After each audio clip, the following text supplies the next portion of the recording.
জাহাঙ্গীরনগর বিশ্ববিদ্যালয়ের আজকের যে ভোট গ্রহণ, সেই ভোট গ্রহণের সবচেয়ে এই মুহূর্তের গুরুত্বপূর্ণ খবর যে ভোট গ্রহণের পরে 4 ঘন্টার মতো পেরিয়ে যাচ্ছে। এখন পর্যন্ত ভোট গণনার কোনো আভাস আমরা পাইনি। শেষ পরিস্থিতি কি নুরে আলম পিন্টু আপনি জানাবেন? পেছনে বেশ দৌড়াদৌড়ি আমরা দেখতে পাচ্ছি, নিশ্চয়ই আপনি সিনেট হল এলাকায় বোধহয় আছেন।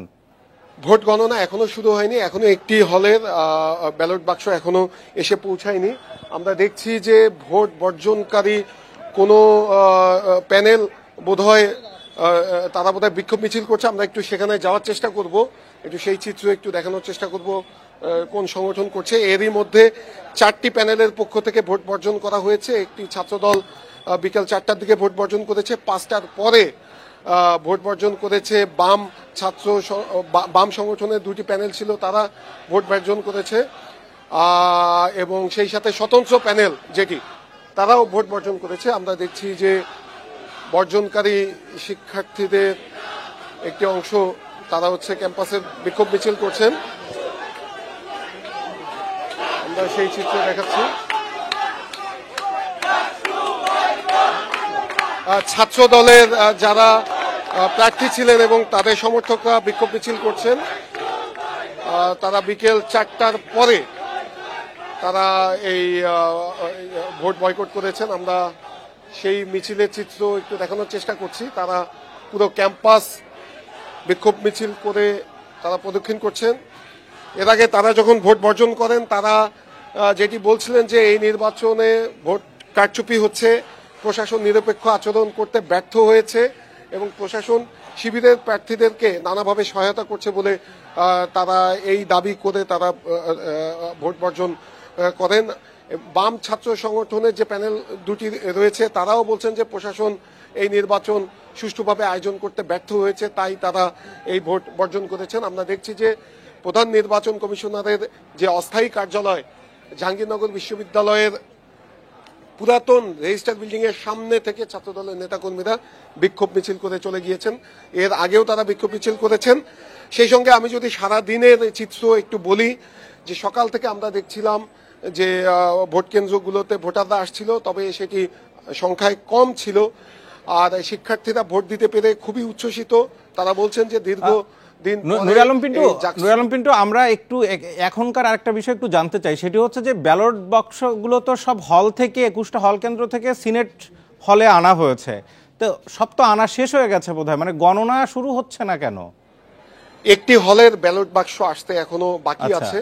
আমরা যতটুকু জানতে পেরেছি যে ওই হলে ভোট গ্রহণ দেরি করে শেষ হয়েছে, অর্থাৎ প্রথম থেকে বিশ্ববিদ্যালয় কর্তৃপক্ষর সিদ্ধান্ত ছিল যতক্ষণ পর্যন্ত ভোটার থাকবে ততক্ষণ পর্যন্ত ভোট নেওয়া হবে। সকালের দিকে ভোটার কম হওয়ার কারণে বিকেলের পরে ভোটারের চাপ অনেকটাই বেড়েছিল। আমরা দেখেছি যে 5টার পরেও সেখানে ভোটারদের উপস্থিতি ছিল। সেটি আজকে ভোট। আরেকটা বিষয় একদম ছোট্ট করে একটু জানবো, আপনি ডাকসু নির্বাচন কভার করেছেন পুরো সময় জুড়ে, ডাকসুর সাথে যদি জাকসুর যে আয়োজন, এইখানে ডাকসুর সাথে যদি জাকসুর আয়োজনের একটু তুলনা শুনতে চাই, প্রশাসনিক কি খানিকটা দুর্বলতা বা একটু অগোছালো ছিল? অনেকে কিন্তু সে অভিযোগ করছেন। শিক্ষার্থীদের সাথে আমি কথা বলেছিলাম, শিক্ষার্থীরা যেটি বলছেন তারা ভোট দিতে পেরে সন্তুষ্ট, কিন্তু প্রশাসন অনেকটাই অগোছালো ভাবে এই ডাকসু নির্বাচনের আয়োজন করেছে। তারা যেটি বলছেন যে গতকাল মধ্যরাতে পোলিং এজেন্ট থাকবে সেই সিদ্ধান্ত নেওয়া হয়েছে। তাহলে যদি মধ্যরাতে পোলিং এজেন্ট থাকার সিদ্ধান্ত নেওয়া হয়, একজন প্রার্থী ওই রাতে পোলিং এজেন্ট কোথায় পাবে? এরপরে সকাল 9টা থেকে ভোট গ্রহণ শুরু হওয়ার কথা ছিল। সকাল 9টার সময় এই প্রস্তুতির অভাবের কারণে বেশ কয়েকটি হলে ভোট গ্রহণ শুরু করতে পারেনি বিশ্ববিদ্যালয় কর্তৃপক্ষ। সেই সঙ্গে যে কালি সরবরাহ করা হয়েছে, সেই কালি অনেকগুলো হলে সরবরাহ করতে পারেনি এবং সেটি নিয়ে শোরগোল হয়। পরবর্তীতে হলগুলোতে কালি দেওয়া হলেও অমোচনীয় যে কালি দেওয়া হয়েছিল সেটি হাত ধুলেই অনেকগুলো হলের সে কালি উঠে যাওয়ার অভিযোগ করছে বিশ্ববিদ্যালয়ের শিক্ষার্থীরা। তারা বলছেন যে এত বড় একটা নির্বাচনের আগে বিশ্ববিদ্যালয় কর্তৃপক্ষের যে ধরনের প্রস্তুতি নেওয়ার দরকার ছিল সেটি তারা নিতে অনেকটাই ব্যর্থ হয়েছে, অনেকটাই অগোছালোভাবে এই নির্বাচন আয়োজন করা হয়েছে, যে কারণে কিছু প্রশ্ন উঠছে যে এই সমস্যাগুলো চাইলেই তারা আগে সমাধান করতে পারত। পোলিং এজেন্ট নিয়োগের সিদ্ধান্ত তাদের আরো আগে নেওয়ার প্রয়োজন ছিল। কালি কেন সকালবেলা এসে কেন্দ্রগুলোতে কালি কেন? আমরা বুঝতে পেরেছি, কিন্তু একই সাথে আরেকটা বিষয় একটু নজর দেই, যে এই খানিকটা অগোছালো খানিকটা প্রশ্নের মধ্যেও 70% ওপরে বোধহয় ভোট কাস্ট হয়েছে সব হল যদি গড় করা হয়, তাই তো নাকি? মানে এত সংখ্যক শিক্ষার্থীরা তো ভোট দিয়েছে। এখন এখন পর্যন্ত কত ভাগ ভোট কাস্ট হয়েছে সেটির সঠিক তথ্য এখন পর্যন্ত আসেনি। আমার কাছে যতটুকু তথ্য আছে 65 থেকে 70-এর মধ্যে, অর্থাৎ 70-এর হয়তোবা কিছু বেশি ভোট কাস্ট হওয়ার কথা রয়েছে, তবে 65 থেকে 70-এর মধ্যে ভোট কাস্টিং হয়েছে। আমরা দেখেছি যে সকাল 10টার দিকে ভোট গ্রহণ অনেক হলে শুরু করেছে এবং সকালের দিকে ভোটার উপস্থিতি কম ছিল। এর কিছু কারণও ছিল, বৃষ্টি ছিল, প্লাস হচ্ছে অগোছলো প্রশাসনের যে প্রস্তুতি, সেই প্রস্তুতি পর্যাপ্ত না থাকার কারণে ভোট গ্রহণ দেরিতে শুরু হয়েছে। ফলে আমরা দেখি যে দুপুরের পরে ভোটার উপস্থিতি অনেক বেশি হয়েছে, উপস্থিতি বাড়তে থাকে এবং শিক্ষার্থীরা ভোট দিতে আসে।